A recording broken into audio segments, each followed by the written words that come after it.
Los trastornos de conducción que se vayan a observar, tenemos los trastornos de conducción intraventriculares y bloqueos como tema.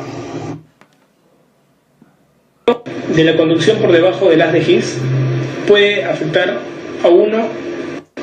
El bloqueo de la conducción por debajo del haz de His puede afectar a uno o las dos ramas, que sería terrible, o a la mitad de la rama del lado izquierdo, sea anterior o posterior. Son los famosos semibloqueos. Solo te dejo una conclusión.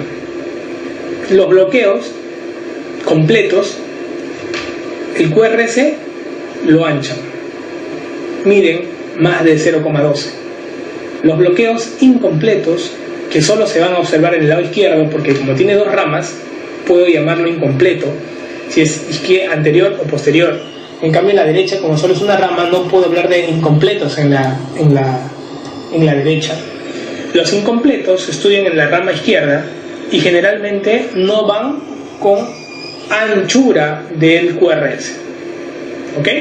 Los QRS anchos se estudian en bloqueos completos y los QRS normales generalmente en bloqueos incompletos. Y hablar de incompleto estoy hablando del lado izquierdo. ¿Ok?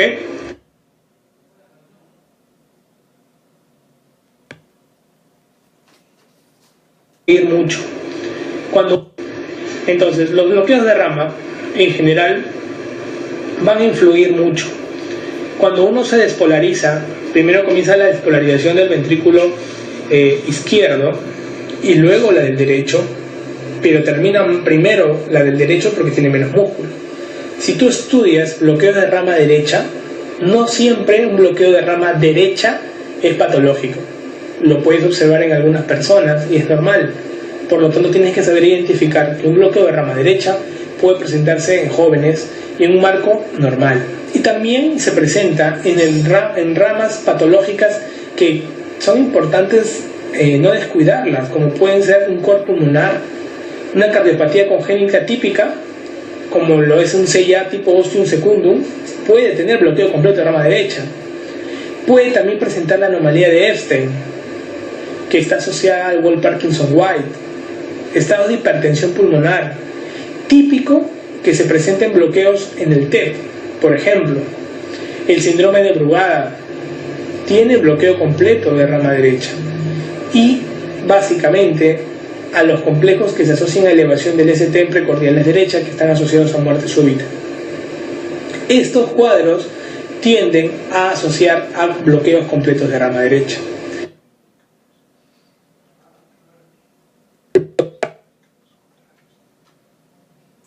En cambio, hablar de un bloqueo de rama izquierda prácticamente siempre existe alguna cardiopatía subyacente. No estamos hablando de un corazón netamente que puede parecer insano, no. Bloqueo completo de rama izquierda aparece en corazón enfermo, a diferencia del lado derecho, que puede estar en enfermo sano. Pero el izquierdo siempre está en un corazón enfermo. Puede estar en pacientes que son portadores de cardiopatías hipertensivas, miocardiopatías hipertróficas o dilatadas, insuficiencias aórticas severas, insuficiencia mitral severa. Es clásico, por lo tanto, identificar los bloqueos completos de rama derecha y rama izquierda con un QRS ancho mayor de 0,12, pero hablar de bloqueos incompletos cuando hablamos de bloqueos de rama izquierda que no tienen más allá de 0,12 el QRS, o sea, son QRS prácticamente normales, menores a 0,012.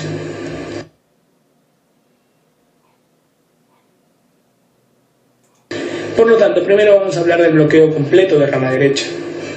La imagen clásica de un bloqueo completo de rama derecha es la R minúscula, o sea, una R que mide menos de 5 cuadraditos de alto, que se sigue luego de una R, sigue siempre una S. Antes de una R sigue una Q. Por lo tanto, la onda invertida que siga después de una R, por más pequeña que sea, se llamará S. Y después aparece otra onda, que es una onda R, pero es una onda R grande, más de 5 cuadraditos, y como es otra onda R, tienes que ponerle el nombre prima, con un apóstrofe. O sea, la famosa letra M, que es la RSR', aparece en los bloqueos de rama derecha. Un tip para comenzar a estudiar bloqueos de rama derecha: estudia B1 y estudia B6. Si te dijeran a ti cuál sería la derivada de electrocardiografía que mejor estudias la diferencia de un bloqueo de rama derecha y de un bloqueo de rama izquierda, es B1.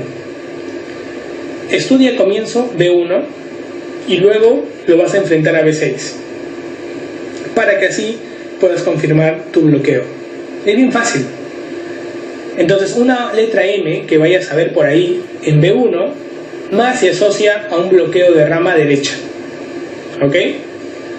En B6, ¿qué vas a observar? La famosa W. W porque comienzas con una Q, o sea, con una onda invertida, luego sale una R y luego una S.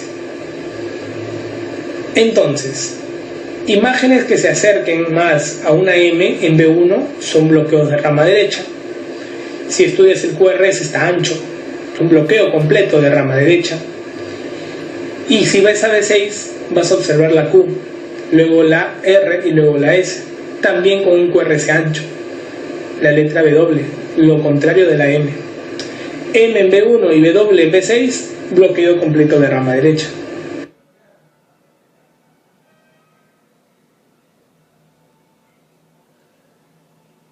Rama derecha. Acuérdate primero que cuando hubo el bloqueo completo en cambio del bloqueo completo de rama izquierda, a diferencia del bloqueo completo de rama derecha, acuérdate primero que cuando hubo el bloqueo completo de rama derecha, como está bloqueada la vía derecha, primero se despolariza el lado izquierdo y luego se despolariza el lado derecho.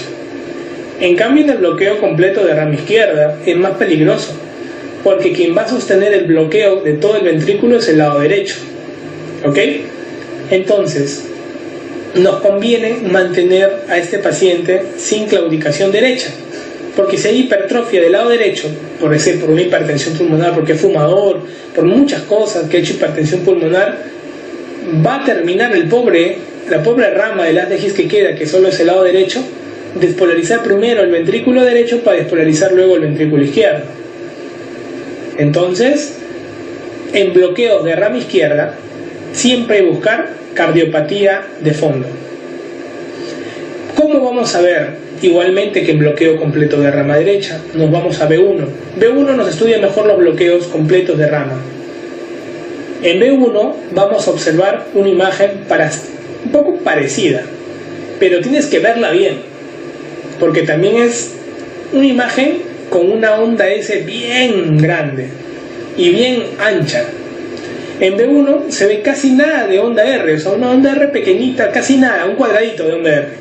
Luego una onda S bien ancha y profunda, y a veces por ahí puede mostrar una onda R', pero casi nunca se ve. Por eso es que la imagen típica es una onda R pequeña con una S ancha y empastada en B1. Pregunta de examen: onda R pequeña y onda S profunda y ancha en B1 es bloqueo de rama izquierda, porque acuérdate que se asocia a cardiopatía. Como médico tienes que saber que es algo que tienes que estudiar. Si vas a B6, vas a observar lo siguiente. Acá vas a ver una imagen mellada, como si fuera una R empastada. Vas a ver una onda R, luego hay como una parte mellada y sigue otra R, como una R, R'. R'. ¿Ok? ¿Por qué? Porque casi no se forma onda S, porque no baja de la línea basal. Es una onda R, cae un poco, R' en B6. R' en B6 te habla de bloqueo completo de rama izquierda, con una onda R pequeña y empastada y profunda una S en B1. Eso es un bloqueo completo de rama izquierda. Entonces, si tú estudias el bloqueo, vas a estudiar clásicamente esta imagen. En B1, bloqueo completo de rama derecha, una R pequeña, una S profunda y una R, que puede aparecer, que es la imagen característica del bloqueo completo de rama derecha. ¿Ok? Bloqueo completo de rama derecha, la famosa M en B1. Y en B6, en cambio, vamos a observar clásicamente la onda S empastada. ¿Ok? La onda S empastada. Acá vemos a veces una Q pequeña, una R y una S empastada. O sea, la famosa imagen en W. En cambio, en el bloqueo completo de rama izquierda, que es muy patológico, vemos casi nada o muy pequeña una onda R y una S profunda. En cambio, en B6 vemos una onda R millada en B6. Bloqueo completo de rama izquierda.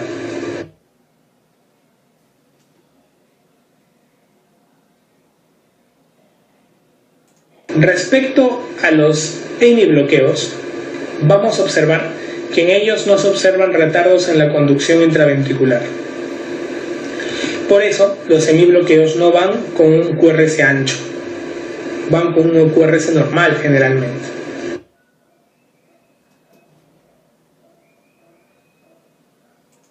A la hora de estudiarlos, tenemos que ver que el hemibloqueo puede ser anterior o posterior, porque puede ser la rama anterior o la rama posterior de la rama izquierda de la legisla comprometida.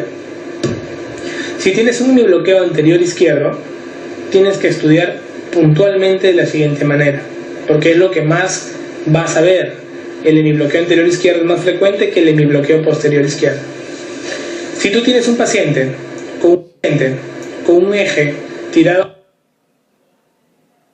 la izquierda, vas a sospechar dentro de mucho izquierdo, tienes que estudiar puntualmente de la siguiente manera, porque es lo que más vas a ver. El hemibloqueo anterior izquierdo es más frecuente que el hemibloqueo posterior izquierdo. Si tú tienes un paciente con un eje tirado a la izquierda, vas a sospechar dentro de muchas cosas también un hemibloqueo anterior izquierdo. Si el eje está tirado a la derecha, sospechará dentro de muchas cosas también un hemibloqueo posterior izquierdo. A la hora de yo buscar hemibloqueo anterior izquierdo, voy a buscar en 2,3 ABF la onda S ancha. Me voy a 2,3 ABF y encuentro una imagen que es una RS, pero la S es ancha. S ancha con QRS menor de 0,12 en 2,3 ABF y el eje tirado a la izquierda, diagnóstico hemibloqueo anterior izquierdo. Si yo voy y busco una S ancha en D1 y ABL, un eje tirado a la derecha y el QRS menor de 0,12, hemibloqueo posterior izquierdo. Y ya estoy aprendiendo a diagnosticar hemibloqueos.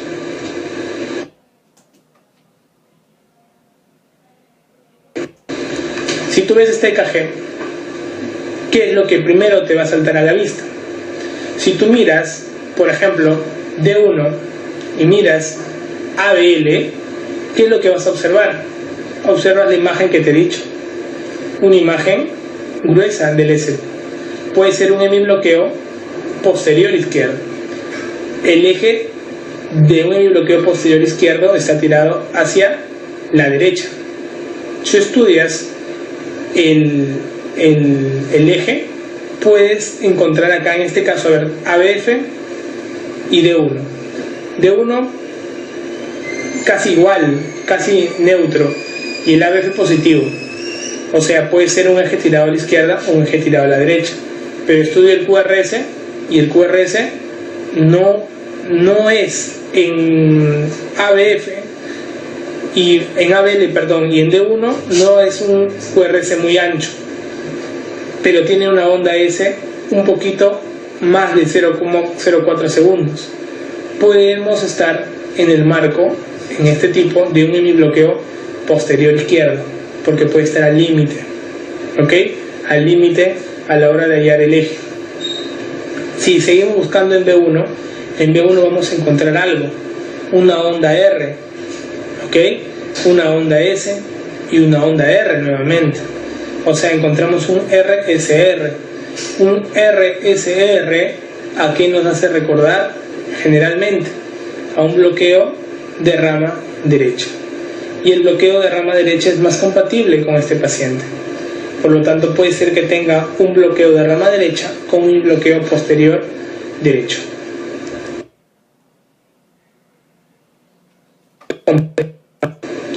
Acá tenemos el bloqueo completo de rama derecha. clásico